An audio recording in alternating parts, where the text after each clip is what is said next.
welcome everybody, and thanks for joining. My comments are going to be pretty brief here today.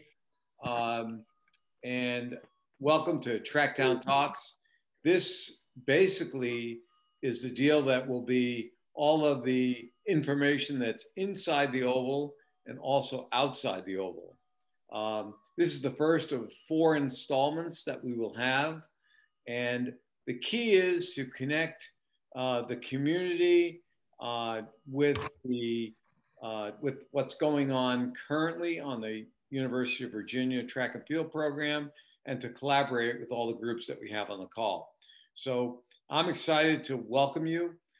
This was, I have to say that I was motivated to kind of get this started because we had, just great leadership by Carla Williams. Carla is her mandate to me when I joined here at the University of Virginia was basically to have our track and field program be a model program. And that's kind of what we're after. I want to thank we have the Alumni Task Force. We have a lot of them on the call here tonight. And I appreciate them joining us. They volunteered back when I first got here before COVID was an issue, and kind of got us together to kind of see what might be best to connect our current student athletes who we'll have on the call here tonight with our past, and also connect them with the community itself. So we have our UVA team who are in Arkansas this evening, competing at the NCAA's tomorrow. On Thursday and Friday and Saturday. We have guys on the team that are going to the cross-country NCAA's, which will be in Stillwater. So we've got a lot of things going on, and I am pleased to introduce our MC for the evening, who actually worked at UVA just a year. He's an Oklahoma grad, distance runner, who has done a marvelous job here in working with me, but also came back to volunteer to do this evening. So I'd like to introduce Patrick Gomez, and he'll take us through the show this evening. Welcome, Patrick. Hey, Coach. Thanks very much. And guys, thanks for having me. As Coach said, my name is Patrick Gomez. Was a director of operations at Virginia for a little while, and had the privilege of getting to work with Ven for some time. So honored to be here, and grateful to be part of this program tonight. I also have the privilege of hosting our first segment of tonight's program, what we're going to refer to as the UVA Corner. Tonight, we're going to be focusing on our 4 athletes that are currently representing Virginia at the NCAA Indoor Championships in Fayetteville, Arkansas. They traveled all day today, and they are currently going to be coming to us live from Fayetteville. So as follows, I'm going to go ahead and introduce you guys. If you could just unmute yourself, say hello once I get to you, that'd be great. First up, we've got Owens. Owen's a third year from Montego Bay, Jamaica. He's the ACC Indoor Champion and the triple jump, currently ranks 4th in the nation heading into this weekend. He's also your school record holder in the long jump. Owen, thanks for joining us. No problem. Hello, everyone. All right. Miss Hallie Hazard's joining us as well. She's a 4th year from Comac, New York. Hallie will be competing in the 60-meter dash this weekend at the NCAA Indoor Championships. She currently holds school records in both the 60 and 200-meter distances indoors. Hallie, welcome to the show. Hi, nice to be here. All right.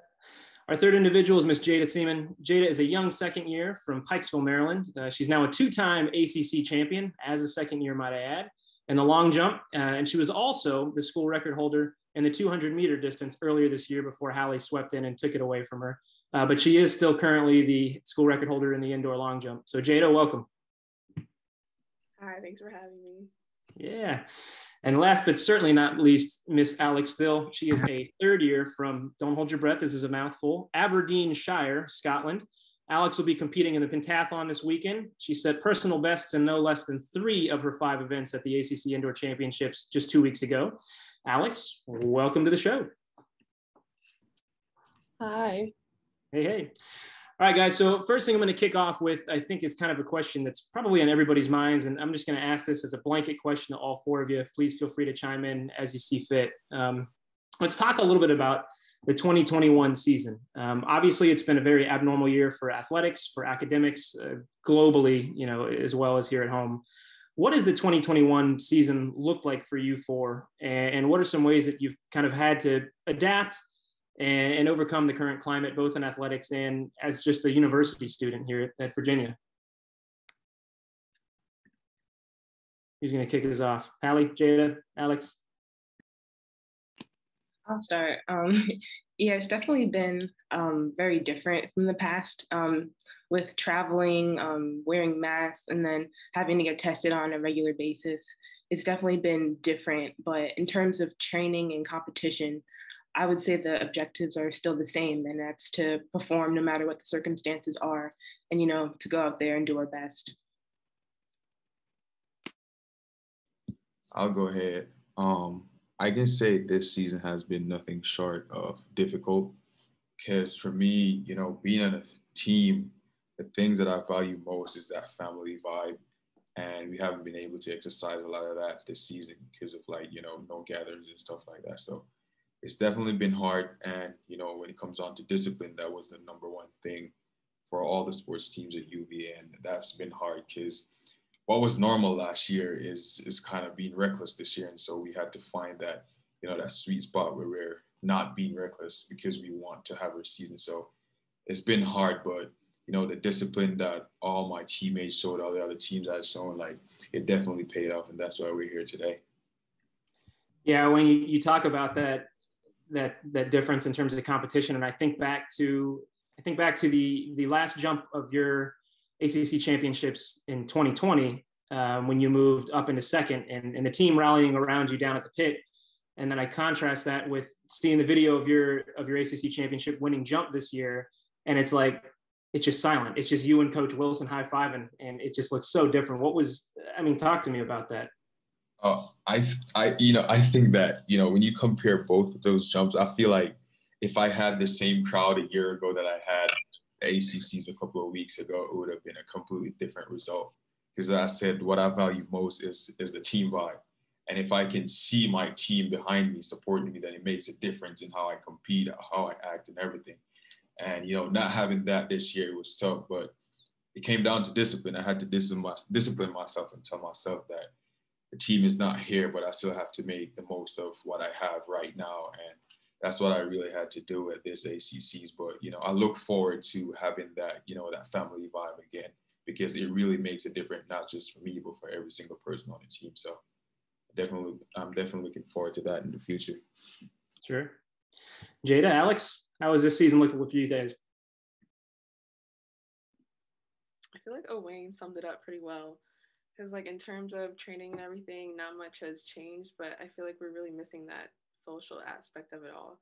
So that's really been something that has been kind of challenging to adapt to, but I feel like I'm trying to make the most of it, and I feel like it hasn't held me back that much, but I'm still, you know, trying my best.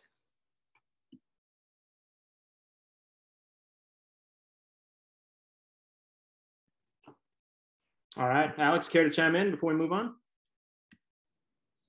Yeah, I feel like everyone kind of touched base on everything that I was kind of going to say, but definitely it's been an experience with COVID testing every week, fall and spring, and especially what Wayne said, discipline.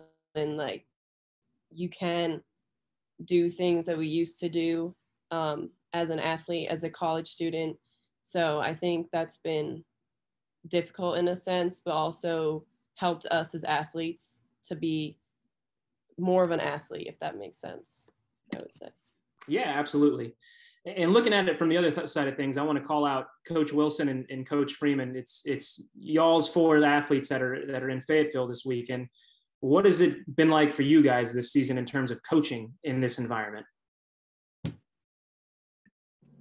Yeah, I would say, you know, trying to create that atmosphere of relative normalcy, trying to create, you know, that typical practice session. You know, once they get there, however they get there, it may have been a very difficult morning or afternoon session, you know, getting food, getting lunch, getting breakfast, getting their mail, doing laundry, going to class, all those things. But once they get to practice, just trying to make it a regular practice session as best as we can. Probably one of the biggest things is like the weight room,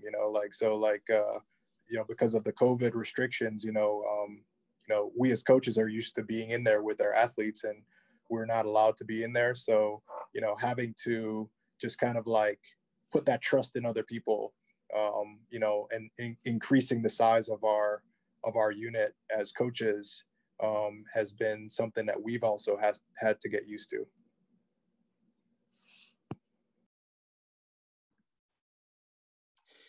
Yeah, challenging and different for sure in every aspect of life, and athletics is just one small facet of that. But regardless, you guys are there. You're in Fayetteville. You've made it to the NCAA Indoor Championships, which is no small feat. And I know the qualification has been different in terms of the process over the years, and for maybe some of the alumni that aren't aware of the current qualification process for indoors, it's a simple descending order list, and it's based on the top 16 performers in the country over the course of the season. So it's truly, truly challenging to qualify for an NCAA indoor meet. Outdoors, you get 48 to each region. There's 2 regions, and you get to kind of race, jump, or run your way in to the meet. With indoors, it's quite simply, are you one of the best 16 in the country or are you not? So quite a feat to get there. And I kind of want to talk to you guys now a little bit about your stories in terms of getting to NCAAs and what this one in particular might mean for you. So Owens and Jada, I want to start with you two because as we discussed a little bit earlier on the call, for those that jumped on early, you and I and some of your other teammates and the coaches were in Albuquerque 1 year ago today for the 2020 Indoor Championships before they were rapidly just canceled and swept out from underneath us. And I certainly remember the emotions from being in my hotel room, getting on the phone with our associate AD and receiving the news that the championships were not going to be happening and we were going to come home. And then I flashed to that moment of you guys at the track when the coaching staff had to let you know that you weren't going to get to be competing and we had to immediately get home. So Wayne and Jada, talk to me a little bit about what it means to be back at this meet 1 year later. I can get things started and say what a year it's been, I think back last year at this time, we were literally just like, we're here, we're ready for it. And, as you said, it was just like taken from us in the quick blink of a second. And, I had to spend a lot of time reflecting and thinking about what is important to me, what is most important to me, and thinking about my priorities. And when I had all that figured out, I made my mind up that, I'm going to do whatever it takes to get back here this year. Because last year, it was a tough year and I made it here and I felt like this year I had to do the same. So I had to really sit and reflect and decide that, hey, look, I had my shot last year and, due to the pandemic, it was taken away from me. So I got to do what it takes to get here this year. And what that looked like was, it was pretty hard because, online classes are not easy at all. I don't think they are. And so I had to be mentally strong going into that and be mentally strong going into practice, not seeing my regular teammates, not having that sense of family, and also not being able to see my family because I didn't get to go home. So having to deal with all of that, I had to Is that a question? Nope, I think that was just somebody joining the call. Sorry to cut you off. Okay, yeah. I was just saying that not being able to see my family, that wasn't easy, but I had to list out what my priorities are. And my priority was to get here again this year and compete to the best that I can and really kind of reclaim what was taken from me last year. Well, certainly found a way to do that. Again, ACC champion and a nice little personal best. And did you have 3 of your personal best jumps in a series at ACCs? Is that correct? Yeah. Just 3 PRs in one meet. That's all you can muster. You got 6 jumps. You want a PR in 3 of them? I'll try to cook up something better this time around. Sounds good. I'll look for some big stuff this weekend. Thanks, Jada. How is this? What's it mean for you being back here 1 year later? It means a lot because as a first year, I had set goals that I wanted to achieve, but I wasn't really competing with the sole reason of being to go to NCAAs. So when I actually qualified, it was like a nice little surprise. But for this year, since, I didn't really get to go and I know what I'm capable of, in the back of my head at every meet this season, I was kind of okay, you got to qualify again. You got to make this one count. And I kind of added some pressure to myself, which probably wasn't really the best thing, but I knew that I wanted the chance to compete at this level. And I'm just really proud of myself for being able to get here again. So yeah, it's all about being mentally tough and of course like physically, but mentally was really the biggest challenge for me. Yeah. Well, mental toughness, I think, is a common thread amongst a lot of the athletes that I've had the privilege of working with at Virginia, and Hallie Hazard is no exception to that. So Hallie, I'm going to jump over to you now. You are somebody that's been knocking on the door for several years now when it comes to qualifying for an NCAA meet. You are a fourth year, right? And over the past couple of years, you finished 16th at the outdoor regional meet in 2019, so just a couple spots away. Last year indoors, you were tied for 17th. And again, the top 16 go. And if I'm correct, you were 1/1000th of a second away from slipping into that 16th spot. So yet another near miss. What does it mean for you to finally be at an NCAA championship? It's your senior year, and you've persevered through so many near misses. What is it like to be there finally? Yeah, it means a lot to me to be here finally. I knew I was like right at the cutoff last year, but I actually didn't know it was by like 0.01 that I had missed it. So just being here, I'm like really grateful, and I'm like really excited that I was finally able to make it. And over the time, I've had to stay like really positive. And like Jada said, I had to have a certain mental toughness in order to keep going on and keep pushing myself and like keep reminding myself that, oh, like I can do it, I can make it.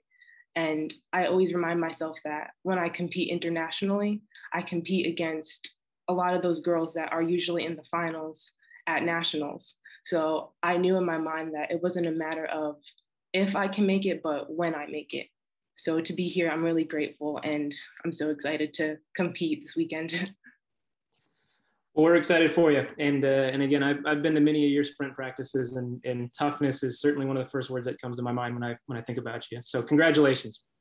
We're going to wrap it up here with Alex Still. And Alex, this is in no offense, way, shape, or form, but your NCAA qualification, I think, was, dare I say, a little bit of a surprise. And if I heard correctly, you didn't even know you had qualified. And from my reports from Coach Wilson, you were getting ready to head to the outdoor track to throw the javelin and get ready for outdoor season before you actually found out. So obviously you had a fantastic performance at the ACC Championships, which got you the opportunity to compete here at NCAA's.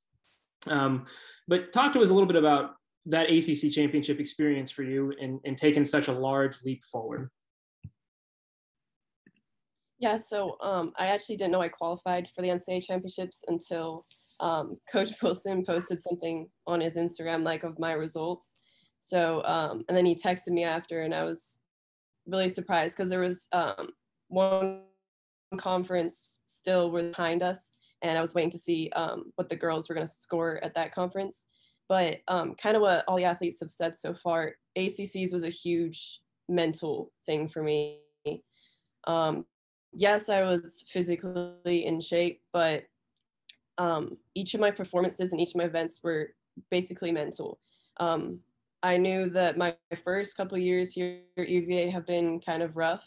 I haven't exactly felt like I've proven who I am and what I can be as an athlete. So definitely going into the event, I knew that I was in great shape, and I knew that mentally I was meant to be here. And I think that's something that's so important for athletes to remember is if you've put in the work and if you're able to, we train like 6 days a week, fall, spring.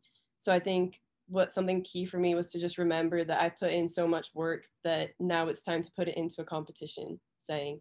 So yeah, that was really much it for me. Yeah. Heady stuff at ACCs, especially with no fans there.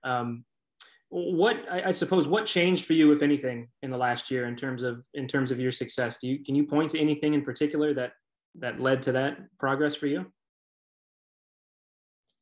I think that just confidence in myself, and honestly, I feel like a lot of athletes either agree or disagree with this, but COVID's training really helped me. I don't know why. I just feel like I was a lot more focused, and throughout quarantine, I had nothing really else to focus on but track. So I really tried to just stay in shape throughout the whole year. And I just built so much confidence in myself, and I changed some things in my training. I just got a lot stronger in the weight room, and I think I just learned how to apply that into each event. So, yeah. Yeah. Well, a fantastic performance for you at ACCs, and a fantastic performance for the women in general at ACCs. So our women finished third at the ACC Championships this year, which was the highest finish since 1995. So I know a lot of those women are on the call right now. And from myself and from the rest of our alumni and the team, congratulations on the best finish in quite some time, 25 years. Another quick update, just while I'm talking about the current student athletes. NCAA Championships for cross country is at a very odd time this year. If you guys haven't been made aware, it is going to be next weekend in Stillwater, Oklahoma. Noah Gady's on the call, the hometown of our graduate assistant, Mr. Noah Gady. He knows the course well and has been given some insider tips from what I hear. But our cross country team our men's team was selected to compete at that NCAA Championships just 1 week from this Monday coming up. So good luck to them and congratulations to them for that qualification. My panel of four, I'm about to move things on over, but before I let this go, do you guys have anything else that you'd like to say? I would just like to, I think Alex made a really great point just now when she said how, how much of a hard work it's going to take to really achieve anything that you want. And just for like my teammates on here, like I just want them to know that like in anything that you're trying to achieve in life, it's going to take a huge amount of work, a huge amount of sacrifice and dedication. And like, it's never easy, you know what I mean? And what I've learned is that, if it's ever easy, then you probably shouldn't be doing it. And like the lessons that I've learned from, last year with COVID and the championships being canceled, it's kind of that like, the easy thing is not the best thing to do, because the easy thing for me would, be to say, I want to go home and spend time with my family, because like I worked so hard for this and had it taken away from me. But I chose the hard way out, and here I am again, another year ready to compete at the national championship. So like, just like word to my teammates that like, it never gets easy, you just have to get tougher, you know what I mean? Because it's not going to get any easier going forward, going into outdoors. And this is kind of like maybe going off point, but we have the team, men and women team, to really like win the ACCs. And I just want my teammates to know that if we're really going to win that, we're really going to have to make those sacrifices and make the dedication and put in the hard work that is required. And just always remember that if it feels easy, and it maybe not be the right thing, like to achieve anything good is always going to take like a huge amount of work and dedication. Thanks, Owen. Appreciate it. Owen, an excellent leader on the team, and man, you chime in whenever you want. You're always welcome to speak here. So thank you. So alums and everybody else on the call, I hopefully that gave you a little peek into the mindset, into some of the great individuals that we have on our current team. So that's the present. I would like to turn your attention now to the past. So joining us in hosting our alumni spotlight this evening is going to be one of our illustrious alumni herself, Miss Stephanie Garcia. Stephanie, welcome aboard. Hi there. Thanks for having me. I'm super excited to interview these awesome ladies. Of course. Well, I'm gonna shut my mouth now and turn things over to Stephanie as she sits down with three of our members of the 1987 4x1500 meter world record team. Stephanie, take it away. I'm going to bring in Ryan from the VAF. He's actually going to do the introductions before I start pestering our guests with questions. So Ryan. Sure thing. Thanks, Stephanie. Hello, everyone. And weren't our athletes awesome? That was great. So speaking of the past, I have the esteemed pleasure of introducing our 1987 UVA women's world record-setting 4x1500 meter relay team. So members of this team include Marianne Downing, Sandy Archer, Shelley McBride, and Dr. Michelle Rowan. And hosting this panel is another record-setting alum and world-class steeplechaser, class of 2012, Stephanie Garcia. So without further ado, our alumni panel this evening is going to consist of three members of that team. The first leg was Marianne, who lived in Istanbul for 26 years, now back in Roanoke. She has three children, two in college, one at the University of Virginia. Sorry, two in college, yeah. One at UVA, one at that other school down the road in the mountains of Blacksburg. And the youngest is in high school. So welcome, Marianne. Leg two, Sandy. Never really left Charlottesville, loves this place. Her and her husband, Rob, started Arch's frozen yogurt, which many of you might be familiar with. I know I personally spent many per diem at that place. They both have 2 children at that other school in Blacksburg as well, one at UVA and an 8th grader. Welcome to the show. And our last leg, the anchor leg, Michelle is an acclaimed podiatrist living in New Jersey currently. She has a daughter at GW Law School. Welcome. I'm going to kick things over to Stephanie now. Okay, ladies, we want to start off hearing about this world record relay. To start off, had y'all ever been together on a relay before? And what was the goal going down to Raleigh? We had run the 4x800 before as a group, but Coach B knew that we had a very good chance of breaking the world record at the 4x1500 in this meet. So that was pretty much, we went in with that being our goal. And he was very good at motivating us and setting the stage for us for success. Actually, I want to make sure everybody knows that Coach Bingley's on the call here. Hey, Coach. Hey, Coach Bingley. You have to unmute yourself. I think I muted him, sorry. Oh, thanks. Now, we were excited to, we knew we were going down there to set a record. I mean, that was the whole plan. I'm not quite sure when Coach Bingley told us, but we were all set. We were ready. We were ready to roll.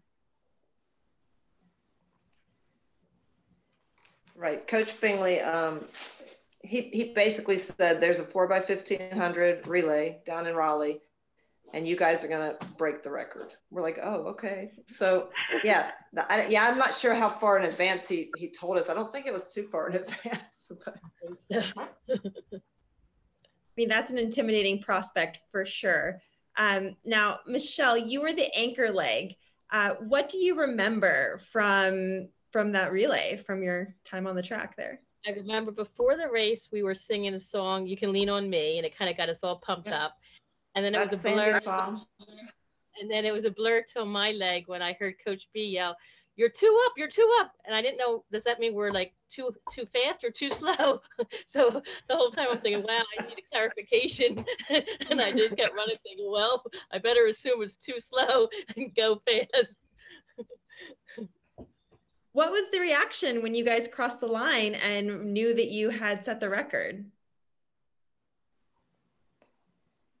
We were pretty excited. I remember running towards Michelle. We saw her coming down the end of the race, and we started running towards her, right, Sandy? Yeah. I definitely remember celebrating. It was a great ride back, that's for sure. Getting in the bus, celebrating on a trip going back. I mean, it was a long, there's definitely those rides in the bus for hours and hours. Right.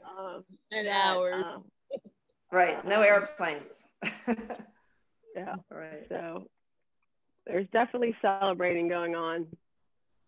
How did it impact the rest of your season? Did you guys walk around with a little more swagger knowing that you had set this amazing record, or how did it kind of impact the rest of your races moving forward? I don't think we even thought about it. It was just practice as usual. Yeah, I agree with Michelle. I think for me personally, when you put something like that under your belt, you stand a little taller, you run a little faster, you have a little bit of a different swagger. So for me, it really was a confidence builder to move on after that. So it was definitely an exciting season, great outdoor season from then on, for sure.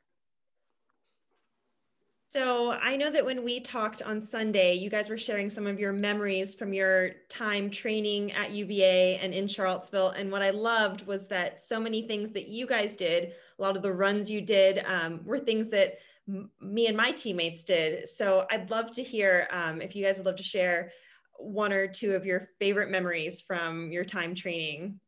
Well, I remember we often would leave the track and head out that dirt road. I think it was heading towards 250. I don't quite remember. And then we'd head towards a golf course, which I won't name. And I just remember trying to dodge the cow patties on the way there, and then the golf balls once we got there, and of course the golfers. There you go. I do recall many runs up O Hill. Workouts behind, you know, O Hill, where when you knew it was a workout and you were going to O Hill, it was kind of quiet for a lot of the workout. That's right. It was as bad as the dirt road, that 10-mile dirt, dusty, awful road that was hilly, and we kept going and going and going. Yeah, it's like it never ended, the dirt road out to Camp Holiday Trails. Oh, it was awful.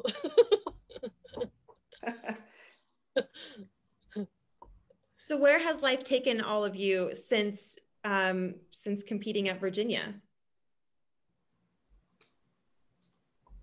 For me, I can't believe it's been really 30 some years. I mean, it feels like yesterday, really, in a way. I don't know, maybe because I live here in Charlottesville, but they were just such fond memories for me of being on a team with so many people, so many different personalities. I really enjoyed the people that I worked out with every day. So I stuck around Charlottesville. I didn't want to leave. Did the whole business, entrepreneurship, did arches for a while. Right now, I have a business where I feed a lot of the athletes at UVA. So it's been really good for me to stay here in Charlottesville. We're so grateful you did, because I know my teammates and I would go to arches every single night. So so thank you for being part of brownies. Those gooey brownies. Exactly. Dangerous. Yeah, I was always jealous of you, Sandy, because I love Charlottesville. I stayed 8 years in Charlottesville. And then when I finally left, I was like, oh my God, I can't believe I'm leaving. Moved to Ann Arbor, similar to Charlottesville, but not the same. And then I ended up in Istanbul for 26 years. So it was a little different. I agree with everyone that's spoken, really. It's the memories we have of the friendships, the closeness we had as a team. I mean, that's some of my best memories ever. And a lot of it is, you know, the workouts were very, very, very difficult and needed a lot of discipline, but it was always fun. Like, we just always got along and had a great time together. Mm-hmm. And those are the best memories. Yeah. So since Coach Bingley is on the call, do you guys have any questions for him about his memories of that relay, of going down to Raleigh, and why he thought that this was something you guys could accomplish? Hey, Coach Bingley, we had a question. We couldn't remember the order of who ran. We knew Marianne led off, and Michelle was the anchor. Was I the second leg or the third leg? And Shelly. What did I put on the splits, Marianne? Yeah, you wrote down that I was first, Sandy was second, Shelly was third, and Michelle was fourth. Nice. Yeah, that's what it is. I sent me a pic. Yeah, he found what he had written. He sent me a picture of it. What were our splits? Okay, 435, 425, 427, 420. Nice. That's so impressive. And I remember you ladies telling me that you guys went down there knowing you didn't even have to run a PR to set this record. So that's not a bad day's work. Well, as Coach Lanana knows, the starting point for each athlete is going to move around the track. And luckily, I had the freedom at Raleigh to be able to be on the track and be able to move around to give splits and figure out where we were along the way. So it was, you know, it was a nice evening. It was dark. It was cool enough. No wind. It was just a perfect evening. And to be quite honest, I thought we were going after the collegiate record. And I didn't know until Gene Cherry, the sports editor at the Raleigh newspaper, told me before the race that the world record was right there too. So, and in all honesty, it hadn't been run very much at that point in time, but we didn't care about that. Record's a record. That's right. Also had one, I had a little bit of a pressure because Patty Matava, who was a many-time All-American at 10,000 in cross country, wanted to be on the relay team. So I had to make the decision of which 4 we're going to run. And, you know, she could have very easily been on it, but we did well with what we had. Definitely. A world record is definitely doing well, for sure. Ladies, do you have any pieces of advice for any of the current athletes on this call? Wow. For me, I would say, I think one of the things that is so important now is nutrition. I think maybe 30 years ago, it wasn't on the forefront of our athletic performance. It is more so now, but nutrition is so important and so key to performance. If you're not reaching out to your athletic trainers or the nutritionists, I would encourage you guys to do that and find out and fuel your body to perform. Yeah, I 100% agree with Sandy. It's that's a very, very key thing. And I mean, it was touched upon when back in the day, but I don't think it's anything like it is now. And there's so much information out there and so many ways to get help with that, just to make yourself such a better athlete. Yeah, back then I was more concerned in how I was going to pocket my per diem. What was that? $12? What per diem? That was $5 a day. Yeah. Michelle, did you have any advice? Pretty much with them. I know I don't remember the importance of hydration that we force now. Yeah. Back then it was a completely different time. You didn't really, I think we focused more on the workouts and less of the inner body workings, and we really have come a long way. So it's today's athletes are very fortunate. Yeah, I agree. Definitely. Thank you, ladies, so much for being here. This has been amazing to hear from you guys, and it's just so incredible to just one day coach comes and says, "Hey, let's go get this record," and it's not like a scary prospect or a huge stretch. You guys were confident. You knew you had it in you, and I think that inspires me. I think it inspires everyone else from the UVA family. And thank you, Coach B, for the opportunity. Yes. Thank you. Thank you, Coach Bingley. And thanks for having us. All right, well, ladies, thanks so much. Really appreciate you guys joining. Coach, great to see you on the call as well. Thanks so much for joining and for your input. Yeah. So it's time now for our third and final segment of the evening. I'm going to kick things over to a man that really needs no introduction if you are anything familiar with the Charlottesville running community. Our community corner here with Mr. Mark Bravo, and he's going to be accompanied by yet another prestigious and esteemed alumni, Mr. Ray Brown. So Mark, Ray, thanks guys, and please feel free to take it away. Thanks, Patrick. And I'm really pleased to have Ray join along with me this evening. I first want to thank Vin for kicking this off, getting this going. This has really been needed, and it's a shot in the arm. It's just tremendous. And as I'm sitting here this evening, having been a fan and a community neighbor of the sport, of this team, of this program for almost 45 years, I'm reminded again, listening to the kids, I call them the kids at 65. I feel like the kids, but the athletes that are currently competing in the NCAAs, and then seeing so many faces on here tonight, Mike Cottons and folks like that. And then I'm getting to hear the three women just now who I'm reminded again that we recruit great kids. We recruit great people. And I say this to athletes all the time. Yes, the records you remember, but what we remember more, this is cliche, but we remember character. We remember what you're like as citizens. And I was just turning to my son, Adrian is sitting there listening. I said, Peyton Hazard was such a great guy. He worked for us at the shop, sweet and kind. And here's his sister the same way. And I also said to Adrian, I said, Michelle Rowan never bragged ever. She never bragged.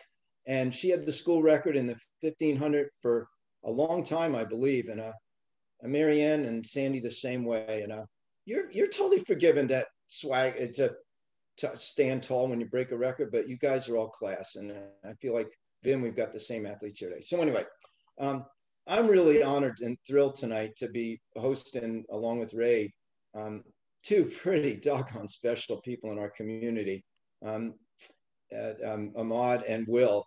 And I'm going to get to them in a second, but I want to start by saying that the track program at most universities, and certainly at the University of Virginia, is pretty much hands down, I don't think there's much dispute about it, the most diverse group of any of the athletic programs, just period. You have male, female, you have people from all backgrounds, from all countries. And of course, we have a great mix of black and white. And that's what I love about indoor and outdoor. It feels real and it feels right. Sadly, in my world of road running, we haven't seen that diversity as much over the years. We've seen women come up over the years. When we had the 10 miler back in the late 70s, it was 80% male, 20% women. Now we're half-half.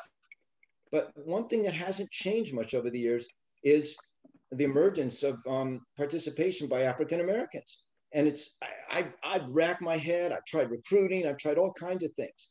But it took a doggone pandemic. And we keep talking about silver linings. Well, one of the big, beautiful silver linings, talk about a beacon of light in this community, has been a couple of fellas saying, let's hit the streets. Let's get people going. Let's get African Americans out. Let's get whites out. Let's get our neighbors out, and let's do this together. And I got to witness this firsthand the other day at the Haven 8K, which I help direct each year. It's just a local foot race, and we had it out in the countryside this year because of the pandemic. And this team, and it's called ProlyFyck, the Run Crew, they showed up in force.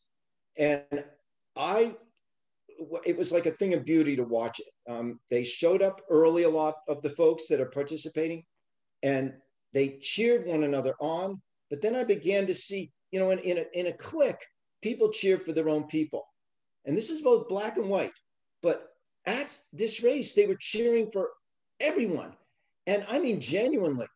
And at one point, there was this woman who was she was doing a walk run. It was towards the end.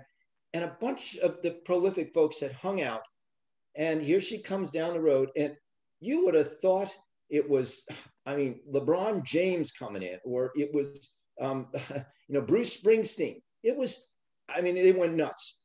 And weirdly enough, this is going to sound stupid, corny, but I thought of that commercial, and only the old folks are going to remember this. It was that Coca-Cola thing. I'd like to teach the world to sing in 3-part harmony. What a fake commercial. Yeah, that was never going to happen. And I felt like I was actually witnessing it in real. So I am delighted to introduce Ahmad Hawkins and Will Jones this evening. They are two of the founders of this ProlyFyck Run Crew. And we're going to get to learn more about, hopefully, them and what got this started. So I want to welcome them on. My screen is got only a few faces on it, but Ahmad and Will, welcome aboard. And then Ray Brown. Ray, again, you leave us with good memories. It was so great to connect with you again. Ray's going to be asking some questions too. But are you guys on, Will and Ahmad? Yes, sir. I'm here.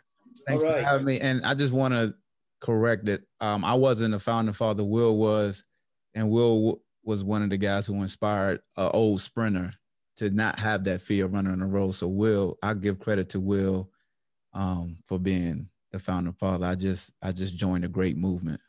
That's great. Well, maybe let's start with that. How did this all get started? What was the catalyst? And fill us in on the name too while you're at it. Yeah. So ProlyFyck. There's an artist that we lost here recently named Nipsey Hussle. And in his line, he used the word prolific. I'm prolific, so gifted. And that word just really meant a lot to me. And it's in a lot of different rap lyrics that I can appreciate.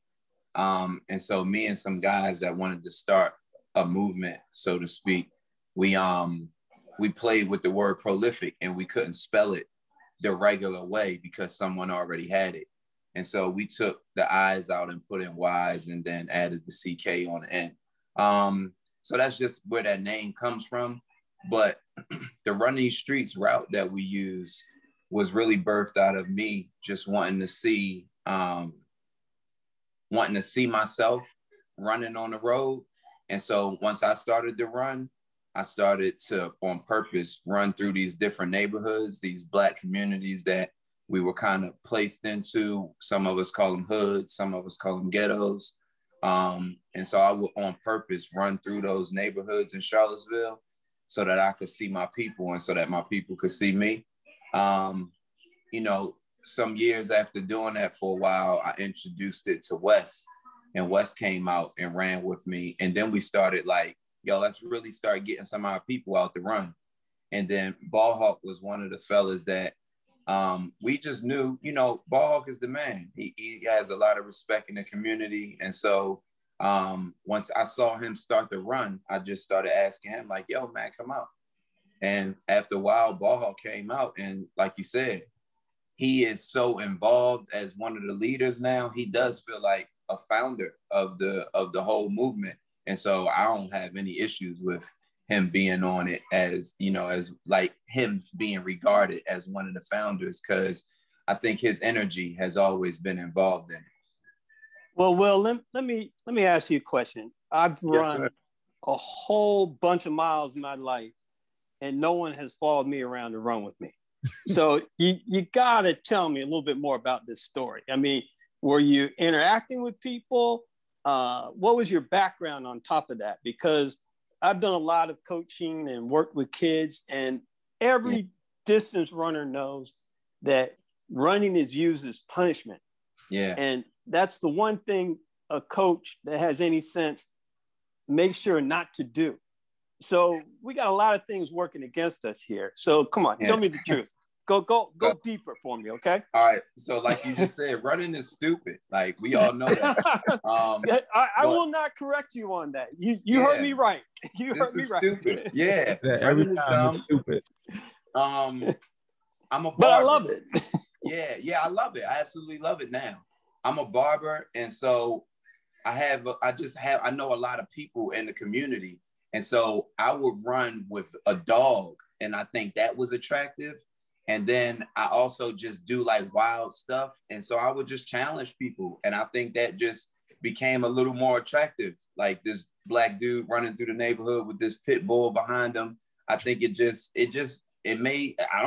attracted some people. And I think also once COVID hit, and then we had these murders happen in the Black community by the police officers, a lot of white people wanted to know what to do with their energy. And they wanted to put their stuff into something positive. And we run in the streets trying to encourage our people to take care of themselves and encourage people to, you know, address their mental stability by taking these hard roads on. So I think it just became attractive with COVID and social injustice.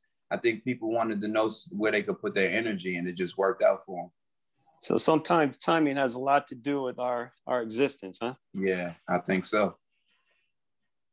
Well, that's great. Did you have much of a running background before all this? Nah, I'm not a runner. If any, you know, I played a little basketball in high school. I did a little sprint stuff. I'm a normal Black urban kid, man, that comes up.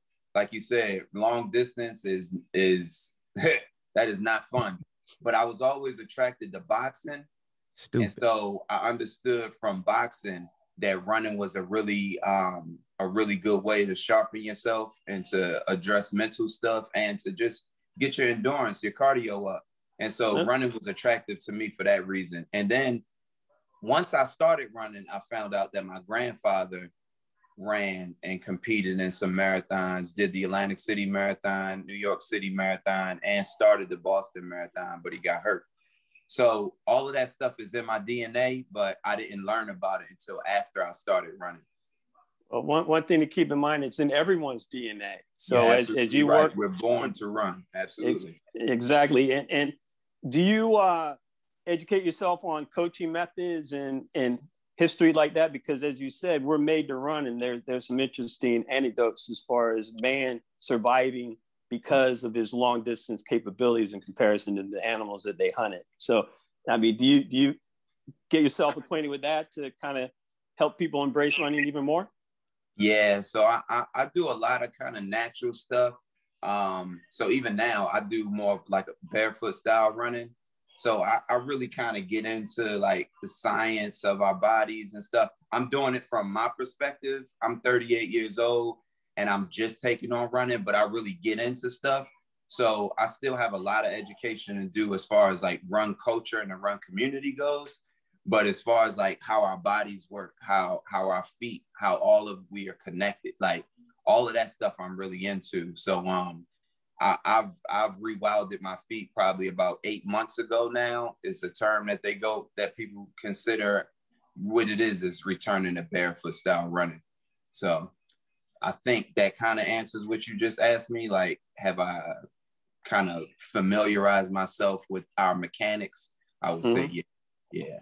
Well, I'm sure Vin and Mark would be a good sounding board and happy to help you out too. Yeah, for sure. They have helped me.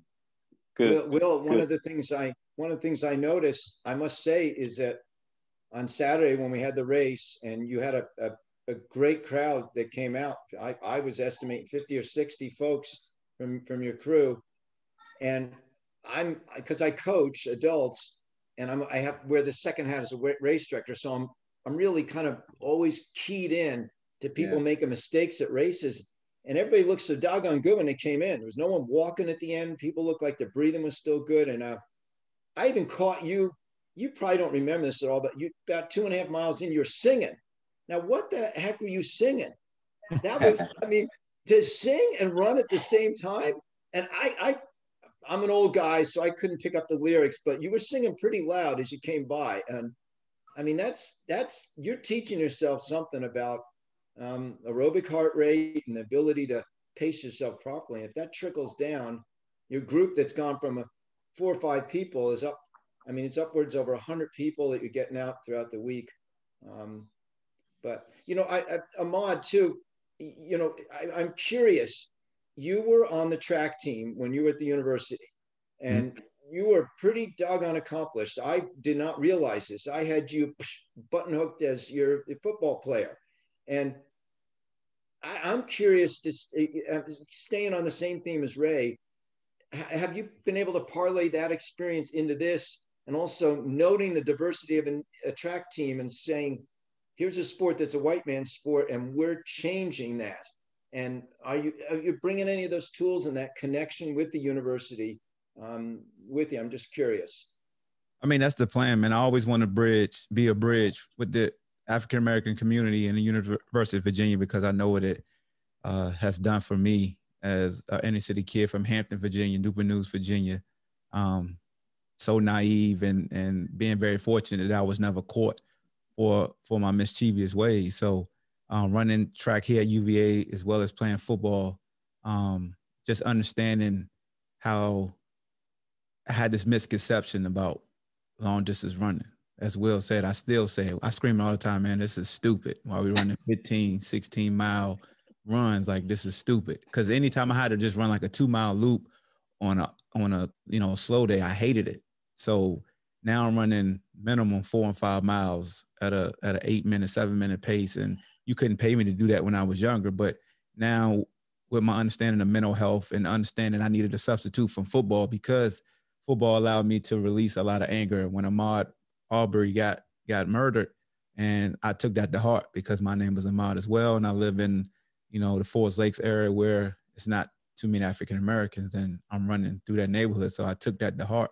So I challenged myself to be that bridge and change the perception of, somebody fearing a Black man running. So that's why you see us speaking, and that's why you see us holding conversations with strangers. I mean, you'll be surprised at, 6 o'clock in the morning, running down the street, and we see somebody and we say hello, how you get looks at first, but now it's a part of it. And yes, we're called the loud joggers. Yes, folks complain, but my football ways is, well, if you got an issue with it, come shut me up by running with me. Because sooner or later, you're going to fall in love with it just like us, because it's community. And sometimes we look at things through a negative lens, and we want to complain, but like, I'm getting you up off the couch. I'm getting you out here. We're creating a safe space for any and everybody, male, female, no matter what. You could walk, you could jog. We're out here, we're talking the whole time. The 4.78 miles, 5 miles, whatever we're doing, I'm going to be talking, because I'm talking to myself, because it's stupid that I'm out here running all these miles, because I'm a sprinter. Give me, 10 or 11 seconds. Let me run the 100. Or give me 22 seconds to run the 200. But now I'm running 4 and 5 miles, but it's the greatest thing. So, we're running at Virginia Beach next week, and we're going to try to just be ourselves, encourage any and everybody that's running, because it's all about, unity. And if we can have that unit and unify the way with our community, with the UVA track team, because I play football and I know the backing and the resources that football has. Track didn't have that. So I used to come from my football locker room and my weight room, and with all my issue gear, all these different sweats and stuff like that, different shoes I can get. And I see my fellow track brothers and sisters don't have the same resources as me. How can I get out here and allow them to have the same back and the same support? Because we all want that. So that's why I took it to heart to when I saw Will and Wes Bellamy and James Dow, those guys running, and Cat. It's just so many folks that they inspired me to get out of my comfort zone of being that sprinter, having that excuse that I'm Black people don't run. It's like, yeah, you can. And you can have a following, and running long distance doesn't have to be punishment and doesn't have to be solo. Like, change the perception in this world. And that's what I want to do with ProlyFyck when I join. Like, man, let's join the university. The university doesn't understand what's going on in Friendship Court, doesn't understand what's going on Hardy Drive, and the lack of inspiration that the young people that I work with at Luca Millions Academy, because UVA's right there and they don't have a belief that they can get right there. So let's expose them to that right now. And while you're doing it, you're running 4 stupid miles. That's tough. And as your current track athlete said, if it's not tough, then it's wrong.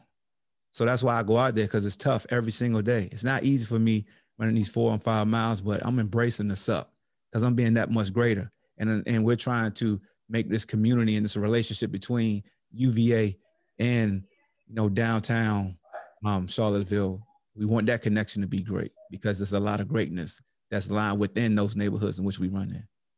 I mean, I get, having been around the sport most of my life, I think this is a defining moment. And, Charlottesville was in the news back in 2017. And I think we're on the cusp of something very positively contagious happening here, that as a white person, I couldn't get anything like this off the ground. And you guys have done it in your own, it's organic. I mean, using all the cliche terms, it's from your heart. And when people send something from the heart, and you're a great representative of the university, I'd like to see more of this partnership. Maybe we can start getting the students out. Definitely. I mean, I can help with that. Vin can help with that in some ways. But I feel like, I know it's going to sound corny, but I feel like you've sparked the soul of the city. I feel it. And I felt it there the other day. And I just commend you guys. I'm looking at the time here, and I don't know when we need to get off, but I know there's going to be a chat room going on afterwards. But, I'd like to end with you or Will. Anything else you guys would like to say? Because I know we're running up against the time here, but I want to thank you both, honestly. I deeply love this sport, but this has frustrated me for a long time. And I tell my kids all the time that work for us, I tell my children this, I tell my athletes this, there's always good that comes out of bad.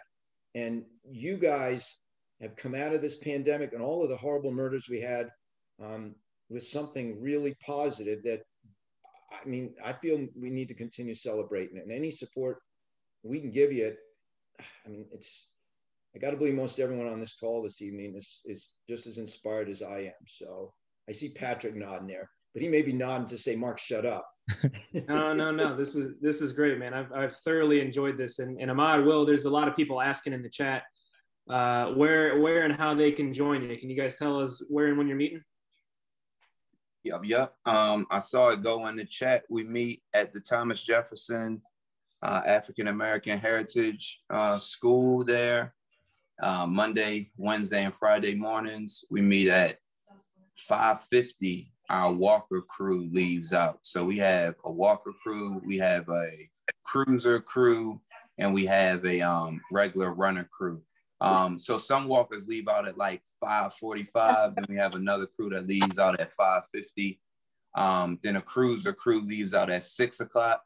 And then our runners who run like, anywhere from 11 to, a 6-minute mile, we leave out at like 6:10. And throughout the route, we don't stop anymore like we used to, but we'll have someone stop at like the 1 mile marker and just encourage everybody. And then at 2 miles in, we all are stopped at the top of like a big climb, a big hill. We call it Langford. It's a horrible street. And then we do another big stop when we come to Main and 10th Street and gather again. And then our last hill, when we come out of West Haven, it's like the last hurrah. You give that hill your last go, and then we encourage everybody up the hill, and then we head home together. So anybody that wants to come out, feel free, for real. Like, there is you can't run too slow. You can't run too fast, honestly. Even the fast guys that need some more, they'll just keep going and then loop back and come back to us. So everybody finds their groove so that we can do this as a community. Because I think what we have realized is that it's been a long time since a lot of us were celebrated as people. And it's been a long time since a lot of us has celebrated anyone. And so I think that's a lot of the secret sauce to what we do, is that, we love on each other, man, and we encourage each other to be great.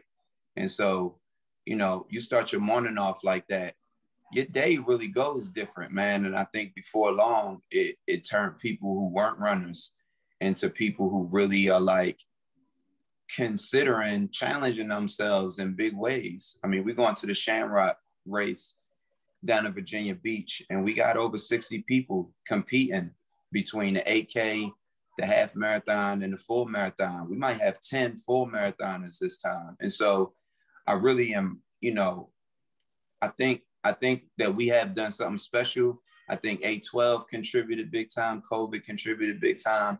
And then just having a heart for our people is the biggest thing. And now, since we have this, I think we have something that the world can be inspired by. And so it would be really nice if we could get like some real support, not to make us famous, but I think we can really inspire this country with what we have been able to do with ProlyFyck. And I think that it's something that can be duplicated around the world and help communities really grow something powerful in them. It's a movement. It's a movement. It's a start of a movement, Will. And to me, one of the beauties of it, it's coming from your passion. You're not making money off this. You're not trying to sell something. And I've watched you, Will. The day you came by the store, I watched you with people. And white, black doesn't matter. This is a calling, and this is a movement. And so we're psyched to be a part of it at some level. Any support you need. And we're really happy to have had you guys on here this evening. I can see I'm now figured out how to use the chat room here, and I'm seeing this thing light up. There was a wonderful article in the New York Times that was written by a local woman, Matt Clay's wife, Anna Catherine. Anna Catherine. You know, again, it's just so organic. I know these are all cliche terms, but this is it in motion. All right. And Mark, the last thing I want to say about ProlyFyck and what we challenge everybody when they come out, it's all about being the best you. So much in life, man. You try to compete against the next person, or you worry about what somebody else is achieving, and you take away from your journey and your greatness. And we just encourage everybody to be the best you that day. You look in the mirror, and that's your opponent, you. What you did yesterday is what you try to top today. And when something is written about this group, it elevates everybody. So as Will said, we're not trying to be famous. We're trying to make the neighborhoods in which we run through, we want them to have that voice so people can see and recognize them and bring everybody together. So you won't have trepidation or hesitation to speak to somebody in the community, you know, because how I grew up and how I was taught, you kept your head down, you didn't make eye contact, or it was going to be beef. So now I'm just going out my way speaking to any and everybody. And they may not say anything back, but I'm putting out those great vibes in the universe, because the universe need positive vibes. So be the best you can be that day, Monday, Wednesday, Friday. Come on out so you can finish your food, let that rage out, and be productive and be great the rest of the day. Trust me, when you come out and when you're going to be great the rest of the day. If not, you might be a robot. We might need to get honor to get you. Something wrong with you, because we here. Yeah. All right, guys. Well, we haven't heard the last from you. Please, let's keep this rolling, honestly. And Patrick, I think, are you going to close out, Patrick? Yeah, I'll take it, Mark. And Mark, Ray, appreciate you guys asking the questions and hosting this segment. And Will, Ahmad, you guys were awesome. Hey Patrick, what you guys are doing in the community. Yeah, Ray, what's up? Let me just interject one thing. I know the objective is awesome of this call, and it's really met its purpose. But let me share something interesting here. I think it's interesting. The UVA community, I think, is probably one of the strongest communities out there as far as colleges are concerned. And I've run this by people. I've been in situations where I've run it by a bunch of Ivy League people, whatnot, and they agree. And a funny anecdote to show you the strength of it. Mark Jerome, Jerome, what's Jerome's first name? The basketball player? Kai. His father coaches at my son's high school. I introduced myself to him. Hey, how you doing? I went by and visited him. We talked sports and whatnot. He called me up one day and he said, Ray, I'm doing this radio show in an hour. Can you get on? And I'm there, oh man. And the topic was something you need to study, but you know, he only had an hour. So I said, sure. Ahmad was on the phone. Ahmad was working with Mark Jerome. And so here we are, full circle, talking about ProlyFyck and everything else. And, you know, I just see this as what UVA is all about. You know, we're very open and receptive to each other. And so for those that might be shy, for those that haven't thought of it, put yourself out there into the community that Ben's trying to help us rebuild and reconnect, and you'll be amazed at what's going to happen to you. So, you know, I just want to leave on that. I think the wonder of the school and the community, and I hope everyone else can embrace it and enjoy it the same way. Thanks, Ray. Appreciate it. Certainly was contagious and had an effect on me, and happy to be a part of it. I'm going to kick things over to Coach Vin. Coach, you got any closing remarks for us? Yeah, really. Wow. This was just fantastic. Hey, thanks guys for sharing all that information. In my short time here at the University of Virginia, I think there is so much of a community here. Ray, Mark, guys from ProlyFyck, thank you so much for sharing the information with us. Thanks for the crew from the 4x15 and Fred Bingley and Seaman. Thanks so much for being on the call. And for our folks at in Fayetteville, Arkansas, get out there and kick some butt. And the last thing I want to say is all of this was inspired by the great leadership of Carla Williams. She was on the call here today. She'd been texting me throughout. She was so thrilled at all this. I'm excited about working with all of you guys. Thanks to Ryan and the task force and Stephanie for putting this together. And we're looking forward to seeing you on April 13th for our next version. And appreciate everybody joining us this evening. And go Hoos.